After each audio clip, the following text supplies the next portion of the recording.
صلی اللہ علیہ یا محمد صلی اللہ علیہ یا محمد صلی اللہ علیہ یا محمد.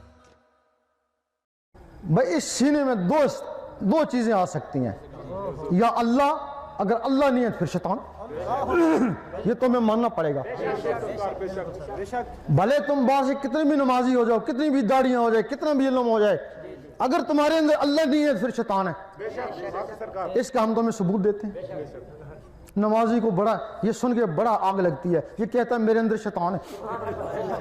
اور میں کہتا ہوں کہ جب تو نماز پڑھتا ہے تو تجھے وسوسے دل میں کیوں آتے ہیں؟ بھائی تو اللہ کے حضور میں کھڑا ہے نا، تو پھر تو جو سوچنا بھی نہیں چاہتا وہ پچھلے وسوسے تیری طرف آتے ہیں کہ تیرے دل میں شیطان ہے تب ہی آتے ہیں. اب وہ جب تک وہ شیطان نکلے گا نہیں تو شیطان کیسے نکلے گا؟ آپ اس کی پریکٹس کریں، وہ بھی تجربہ کریں. آپ نماز پڑھیں، وسوسے آ رہے ہیں، اور ایک دن آپ اللہ کے ذکر میں بیٹھیں، وسوسہ نہیں آئے گا، مستی آئے گی. وہ اپنے آپ کی خبر ہی نہیں ہوگی میں کہاں بیٹھا ہوں. لیکن جب تو ذکر چھوڑے گا تو پھر وہ وسوسے شروع ہو جائیں گے نا.